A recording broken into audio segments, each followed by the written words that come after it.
ফাতেমা রাদিয়াল্লাহু আনহা কান্না করতেছেন, বলতেছেন, আল্লাহ, আমার বাবার কি কষ্ট হচ্ছে, আমার বাবা কত কষ্ট পাচ্ছেন। রাসূল বললেন, ফাতেমা, আজকের পরে তোমার বাবার আর কোনো কষ্ট নাই। তিনি হাত আসমানের দিকে তুলে বলতেছেন, আল্লাহ ছাড়া কোনো মাবুদ নাই, আল্লাহ ছাড়া কোনো মাবুদ নাই। নিশ্চয় মৃত্যুর কঠিন কষ্ট আছে, নিশ্চয় মৃত্যুর কঠিন কষ্ট আছে। আয়েশা সিদ্দিকা মসজিদের সামনে এসে ডাক দিলেন, শোনো সাহাবীরা, তোমাদের রাসূল দুনিয়ায় নাই, তিনি চলে গেছে। আল্লাহ রাসূল সাল্লাল্লাহু আলাইহি ওয়াসাল্লাম বিদায়ের ঘন্টা বেজে গেল, সময় চলে আসলো। তিনি অসুস্থ হয়ে গেলেন, প্রচন্ড অসুস্থ হয়ে পড়লেন। হ্যাঁ, অসুস্থ হওয়ার পরে তিনি অন্যান্য স্ত্রীদের কাছ থেকে অনুমতি নিয়ে, বরং অন্যান্য স্ত্রীরাই বললেন, রাসূল সাল্লাল্লাহু আলাইহি ওয়াসাল্লাম আয়েশাকে সবচেয়ে বেশি ভালোবাসেন, সবচেয়ে বেশি পছন্দ করেন, তাহলে আমাদের যত ভাগ আছে ভাগগুলো সব আয়েশাকে দিয়ে দিলাম। রাসূল আয়েশা সিদ্দিকা রাদিয়াল্লাহু আনহার ঘরে এসে প্রচন্ড অসুস্থ রাসূল, সে অসুস্থতার মধ্যে আল্লাহ রাসূল সাল্লাল্লাহু আলাইহি ওয়াসাল্লাম আয়েশা সিদ্দিকা রাদিয়াল্লাহু আনহার ঘরে এসে এবং যেহেতু মসজিদের সাথে রাসূলের ঘর, তো একটু পর পর তিনি সাহাবীদেরকে নিয়ে বসেন আর তাদেরকে বারবার ওসিয়ত করেন, নসিহত করেন, বারবার দিক নির্দেশনা দিতে থাকেন। সময় তো কাছাকাছি চলে আসছে, এত সময় নেই আর। তিনি বারবার সাহাবীদেরকে বিভিন্ন বিষয়ে দিক নির্দেশনা দেন, কখনো ওসিয়ত করেন, কখনো নসিহত করেন। এই পুরো সময়ের মধ্যে রাসূল সাল্লাল্লাহু আলাইহি ওয়াসাল্লাম খুবই অসুস্থ ছিলেন। এর মধ্যে রাসূলের ইন্তেকালের ওফাতের 5 দিন আগে, সেই দিনটা ছিল বৃহস্পতিবার, 8 রবিউল আউয়াল। আল্লাহ রাসূল সাল্লাল্লাহু আলাইহি ওয়াসাল্লাম হঠাৎ গোসল করলেন। গোসল করার পরে রাসূল সাল্লাল্লাহু আলাইহি ওয়াসাল্লামকে দেখে কিছুটা সুস্থ মনে হলো, যে তিনি একটু সুস্থ হয়েছেন। সমস্ত সাহাবীরা খুশি যে আমাদের রাসূল আবার সুস্থ হয়ে গেছে। রাসূল সাল্লাল্লাহু আলাইহি ওয়াসাল্লাম এবার তিনি একেবারে শেষ বক্তব্য রাখলেন সাহাবীদের সামনে, মিম্বারে উঠলেন। সুস্থতা একটু দেখা যাচ্ছে, গোসল করে আসছেন। তিনি এবার মেম্বারে উঠে বক্তব্য দিলেন। এই হাদিসটা অনেক সাহাবী বর্ণনা করছেন। আয়েশা সিদ্দিকা রাদিয়াল্লাহু আনহা বর্ণনা করছেন, আবু হুরায়রা রাদিয়াল্লাহু আনহু বর্ণনা করছেন, জুনদুব রাদিয়াল্লাহু আনহু বর্ণনা করছেন, আবু উবাইদা ইবনুল জাররাহ রাদিয়াল্লাহু আনহু বর্ণনা করছেন, আরো অনেক সাহাবায়ে কেরাম এই হাদিসটি বর্ণনা করছেন। রাসূলের শেষ বক্তব্য কি ছিল? রাসূল বলেন, এই শোনো সবাই, ইতিপূর্বে তোমাদের পূর্বে যে উম্মত ছিল, তারা তাদের নবীদের এবং ওলিদের কবরগুলোকে সেজদা দেওয়ার স্থান বানাতো, ইবাদতের জায়গা বানাতো, পূজার জায়গা বানাতো। রাসূল বললেন যে শোনো, আমি মরে যাওয়ার পরে আমার কবরকে কিন্তু তোমরা মসজিদ হিসেবে গ্রহণ করবা না। তাহলে প্রথম বললেন যে পূর্বের জামানায় যারা ছিল, তোমাদের আগে যারা ছিল, তারা তাদের নবীদের ওলিদের কবরকে কি বানাতো? মসজিদ বানাতো। তোমরা কিন্তু আমার কবরকে মসজিদের জায়গা বানাবা না। এরপরে রাসূল বলেন, লাআনাল্লাহুল ইয়াহুদা ওয়ান নাসারা ইত্তাখাযু কুবুর আমবিয়াইহিম মাসাজিদ। আল্লাহ পাক রব্বুল আলামিন ইহুদি এবং খ্রিস্টানদের উপর লানত বর্ষণ করুন, কারণ তারা তাদের নবীদের কবরকে মসজিদ হিসেবে গ্রহণ করেছে। রাসূল বলেন, লা তাত্তাখিযু কবরি ঈদান, আমার কবরকে তোমরা ঈদ হিসেবে গ্রহণ করো না, যে এখানে তোমরা মজমা বসাবা, এখানে এসে তোমরা উৎসব করবা, ঢোল পিটাবা, গান বাজনা করবা, যে করে না আমাদের মাজারগুলোতে, এই ধরনের কাজের জন্য তোমরা আমার কবরকে গ্রহণ করো না। ওয়ালা তাজআলু বুয়ুতাকুম কুবুরা, এবং তোমাদের ঘরকে তোমরা কবরস্থান বানিও না। কবরস্থানে নামাজ কালাম পড়ে মানুষ? কবরস্থানে নামাজ কালাম পড়ে? তেলাওয়াত জিকির আজকার করে না? তো যেই ঘরে নামাজ হয় না, তেলাওয়াত হয় না, জিকির আজকার হয় না, ওই ঘরটা কেমন? কবরের মতো। রাসূল বলেন, ঘর থেকে কবর বানায় না। এখন আমাদের ঘর সমূহ কবর হয়ে গেছে। কবর থেকে একটু ব্যতিক্রম করুন, কবর থেকে টিভির শব্দ আসে না, কিন্তু আমাদের ঘর থেকে গান বাজনা, টিভির শব্দ আসে। এরপরে আল্লাহ রাসূল সাল্লাল্লাহু আলাইহি ওয়াসাল্লাম বলেন, ওয়াহাইসুমা কুনতুম ফাসাল্লু আলাইয়া ফাইন্না সলাতাকুম তুবলাগুন।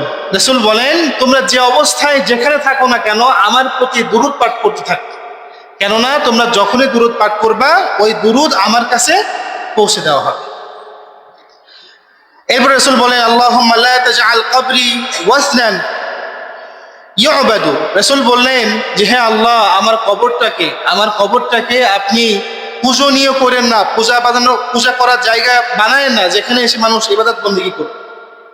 এরপর রাসূল বলেন, আশাদ্দু গাদাবিল্লাহি আলা কওমিন ইত্তাখাযু কুবুর আমবিয়াইহিম মাসাজিদ। রাসূল বলেন, আল্লাহ তাআলা সবচেয়ে কঠিন গজব হচ্ছে ওই সমস্ত কওমের উপরে যে সমস্ত কওম তাদের নবীদের কবরকে মসজিদ হিসাবে গ্রহণ করে। রাসূলের কবরকে সিজদা করা যাবে? সিজদার স্থান বানানো যাবে? সেখানে যেয়ে মাথা ঝুঁকানো যাবে? দোয়া করা যাবে? দোয়া চাওয়া যাবে? যাবে না। রাসূলের কবরের কাছে না গেলে খানজাহানে আলীর কবরের কাছে যেতে করা যাবে নাকি? যাবে না? বাবা শাহজালালের কবরে যেয়ে, শাহপরানের কবরে যেয়ে, রাসূলের কবরে না গেলে এগুলোর কথা আছে? যারা করে শিরিক করছে সরাসরি। ওখানে যে কয়টা আছে নামধারী বড় বড় টুপি পরে আছে, এক একটা বড় বড় মুশরিক। যাই হোক, ওদিকে আলোচনা নিচ্ছি না। তো আল্লাহ রাসূল সাল্লাল্লাহু আলাইহি ওয়াসাল্লাম তিনি তার শেষ বক্তব্যে যে বিষয়ে আমাদেরকে সতর্ক করছেন সেটা হচ্ছে নবী এবং আউলিয়া, আম্বিয়া এবং আউলিয়া ইকরাম যারা আছেন তাদের কবরকে কোনোভাবে সিজদা বা মসজিদের জায়গা বানানো যাবে না। আল্লাহ রাসূল সাল্লাল্লাহু আলাইহি ওয়াসাল্লামের অসুস্থতা বাড়তে থাকলো, আরো অসুস্থ হয়ে গেলেন তিনি।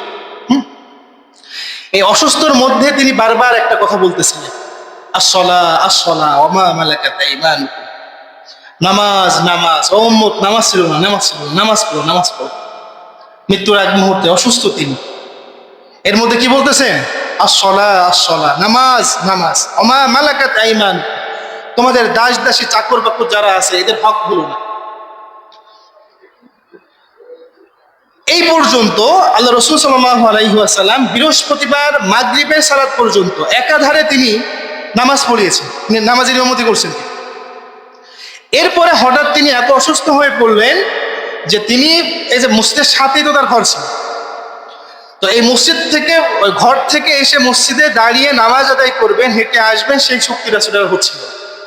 তখন তিনি আবু বকর রাদিয়াল্লাহু আনহুকে নির্দেশ দিলেন যে আবু বকর, আমার জায়গায় দাঁড়ায় তুমি এখন থেকে নামাজ আদায় করো, তুমি নামাজ পড়াবা, সাহাবীরা তোমার পিছনে নামাজ আদায় করো। আবু বকর রাদিয়াল্লাহু আনহু রাসূলের জায়গায় দাঁড়ায় নামাজ আদায় করছে।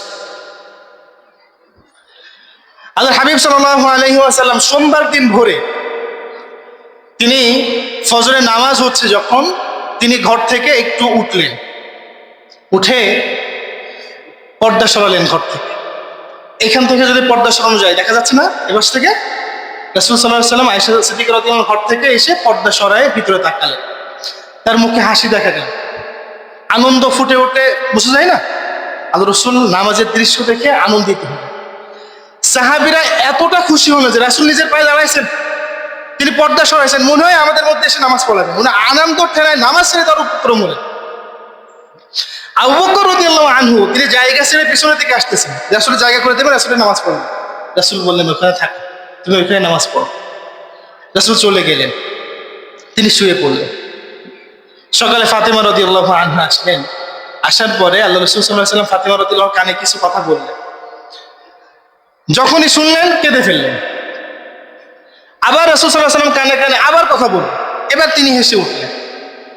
যখন রাসূল সাল্লাল্লাহু আলাইহি ওয়াসাল্লাম ইন্তেকাল করলেন, জিজ্ঞাসা করা হলো যে ফাতেমা তুমি প্রথমে কাঁদলে পরে হাসলে কেন? তিনি বললেন, আল্লাহর হাবিব সাল্লাল্লাহু আলাইহি ওয়াসাল্লাম প্রথমে আমার কানে বলেছিলেন যে এই যে অসুস্থ হয়েছি, এই অসুস্থতায় আমার মৃত্যু হবে, এই অসুস্থতা থেকে আমার আর মুক্তির কোনো উপায় নেই, আমি মারা যাব। এটা শুনে আমি কাঁদলাম। এরপরে আমি আবার হাসলাম কেন? কারণ হচ্ছে রাসূল আমাকে বললেন যে আমার মৃত্যুর পরে আমার পরিবারের মধ্যে আমি সবার আগে যার সাথে মিলিত হব তিনি হলে তুমি ফাতেমা। মানে আমার পরিবারের মধ্যে সবার আগে যিনি মারা যাবে আমার মৃত্যুর পরে তিনি হলে তুমি। তো আমি তো সবার আগে আমার বাবার সাথে মিলিত হব, এই খুশিটা আমি কামনা করছি। এবং সত্যিই তাই, আল্লাহ রাসূল সাল্লাল্লাহু আলাইহি ওয়াসাল্লামের মৃত্যুর পরে রাসূলের পরিবারের মধ্যে সবার আগে যিনি মারা যান তিনি ফাতেমা রাদিয়াল্লাহু আনহা। আল্লাহ রাসূল সাল্লাল্লাহু আলাইহি ওয়াসাল্লাম মৃত্যুর সময় কিছুই রেখে যান, কোনো সম্পদ ছিল না তার। হ্যাঁ, তার সম্পদ আল্লাহ দেননি এমন না, তিনি একটা রাষ্ট্রের প্রেসিডেন্ট, গনিমতের 1/5 সম্পত্তি তার। তিনি চাইলে অঢেল সম্পত্তি জমাতে পারতেন, কিন্তু তিনি কি করতেন? সমস্ত সম্পদ দিয়ে দিতেন। কোনো সময় পরিবারের জন্য কিছু রাখতেন, কোনো সময় রাখতেন না, সব দান করে দিতেন। রাসূল সাল্লাল্লাহু আলাইহি ওয়াসাল্লাম যেদিন ইন্তেকাল করলেন তার আগের দিনও তার ঘরে কয়েকটি দিনার ছিল, স্বর্ণ মুদ্রা ছিল। তিনি যে স্ত্রীর ঘরে আছেন সেই স্ত্রীর নাম আয়েশা সিদ্দিকা, তার বয়স তখন 19 বছর। 19 বছরের একজন নারীকে তিনি রেখে যাচ্ছেন যিনি আর কখনো বিবাহ করতে পারবেন। তার ঘরে কয়েকটা দিনার আছে, রাসূল বারবার জ্ঞান হারাচ্ছেন, সংজ্ঞা হারাচ্ছেন। জ্ঞান ফেরার সাথে সাথে বলছে, আয়েশা ওই টাকাগুলোকে সৎকার করছো? আবার তিনি জ্ঞান হারাচ্ছেন, জ্ঞান ফিরে বলছে, এখন সৎকার করনি, আমি কি টাকা রেখে মরে যাবো? পরে আয়েশা সিদ্দিকা রাদিয়াল্লাহু আনহা হম্বিকম্বি করে সেগুলো সৎকার করে দিয়েছে। আয়েশা সিদ্দিকা রাদিয়াল্লাহু আনহা বলেন, যখন রাসূল দুনিয়া থেকে বিদায় নিয়ে চলে গেছেন, আমার ঘরে কয়েকটা জব ছাড়া আর কিছুই ছিল না, বরং ঋণ ছিল। কি ঋণ? আল্লাহ রসুল, আমি কয়েক সপ্তাহ আগে বন্দুক নিয়ে প্রশ্ন করলে উত্তর দিয়েছিলাম যে আল্লাহর হাবিব সাল্লাল্লাহু আলাইহি ওয়াসাল্লাম নিজের বর্ম যেটা, সেটা এক ইহুদির কাছে জমা রেখে আপনার 60 কেজির হিসেবে প্রায় 200 কেজি জব নিছে। তো মৃত্যুর আগে তিনি সেই টাকা পরিশোধ করতে পারেননি, সেই যে বর্ম যেটা তিনি জমা রাখছিলেন সেই বর্ম ফেরত নিতে পারেননি। এই অবস্থায় তিনি দুনিয়া থেকে চলে গেছেন। রাসূলুল্লাহ সাল্লাল্লাহু আলাইহি ওয়াসাল্লাম তার মৃত্যুর আগে যে রোগটা হয়েছিল সেটা হচ্ছে মূলত জ্বর, প্রচন্ড জ্বর ছিল। আব্দুল্লাহ ইবনে মাসউদ রাদিয়াল্লাহু আনহু বলেন, দাখালতু আলা রাসূলিল্লাহি সাল্লাল্লাহু আলাইহি ওয়াসাল্লাম ওয়া হুয়া ইউকা। আমি আল্লাহ রাসূল সাল্লাল্লাহু আলাইহি ওয়াসাল্লামের ঘরে প্রবেশ করলাম, তিনি খুব অসুস্থ ছিলেন। তো আমি তার শরীরে স্পর্শ করলাম, তার গায়ে হাত দিলাম। গায়ে হাত দেওয়ার পরে আমি বললাম, হে আল্লাহ রাসূল সাল্লাল্লাহু আলাইহি ওয়াসাল্লাম, আপনার তো প্রচন্ড জ্বর। রাসূল বললেন, তোমাদের দুইজন মানুষের যে পরিমাণ জ্বর হয়, আল্লাহ তাআলা আমাকে সমপরিমাণ জ্বর দান করছে। কি কষ্ট! দুইজনের যে জ্বর আমার রাসূলের, সেই সমপরিমাণ জ্বর আল্লাহ তাআলা দান করলেন। এরপরে সোমবার যখন দ্বিপ্রহর ঘনিয়ে আসলো, দ্বিপ্রহরের সময় চলে আসলো, আল্লাহর হাবিব সাল্লাল্লাহু আলাইহি ওয়াসাল্লাম তিনি আয়েশা সিদ্দিকা রাদিয়াল্লাহু আনহার কোলে মাথা রেখে ঘুমাচ্ছেন, শুয়ে আছে। এই সময় আয়েশা সিদ্দিকা রাদিয়াল্লাহু আনহার ভাই আব্দুর রহমান তিনি রাসূলের ঘরের মধ্যে প্রবেশ করলেন, তার হাতে একটা মিসওয়াক ছিল। আয়েশা সিদ্দিকা রাদিয়াল্লাহু আনহা দেখলেন যে আল্লাহ রাসূল সাল্লাল্লাহু আলাইহি ওয়াসাল্লাম ওই মিসওয়াকের দিকে তাকায় আছেন। বললেন, ইয়া রাসূলুল্লাহ, আমি কি ওই মিসওয়াক আপনার জন্য নেব? রাসূল বললেন যে হ্যাঁ, ইশারা করলেন মাথা দিয়ে, হ্যাঁ নাও। তিনি নিলেন, রাসূলের হাতে দিলেন। এতটাই দুর্বল, তিনি ওই মিসওয়াকটা চাবাতে পারতেছেন। পরে বলেন, আমি কি চাবায়ে দিব? রাসূল মাথা নাড়ালেন, হ্যাঁ। তখন আয়েশা সিদ্দিকা রাদিয়াল্লাহু আনহা তিনি নিজে চাবালেন, চাবায়ে রাসূলকে দিলেন। আল্লাহ রাসূল সাল্লাল্লাহু আলাইহি ওয়াসাল্লাম কয়েকটা ঘষা দিলেন। দেওয়ার সময় হাত থেকে মিসওয়াকটা পড়ে গেল, তিনি আর দিতেও পারলেন না সোজা। আল্লাহ রাসূল সাল্লাল্লাহু আলাইহি ওয়াসাল্লামের সামনে পানির একটা পাত্র রাখা ছিল, তিনি হাত ভিজাচ্ছেন বারবার, হাত ভিজায়ে ওই পানি দিয়ে নিজের মুখ মুছতেছেন বারবার। তিনি হাত আসমানের দিকে তুললেন, বলেন, লা ইলাহা ইল্লাল্লাহ, লা ইলাহা ইল্লাল্লাহ। তিনি হাত আসমানের দিকে তুলে বলতেছেন, আল্লাহ ছাড়া কোনো মাবুদ নাই, আল্লাহ ছাড়া কোনো মাবুদ নাই। নিশ্চয় মৃত্যুর কঠিন কষ্ট আছে, নিশ্চয় মৃত্যুর কঠিন কষ্ট আছে।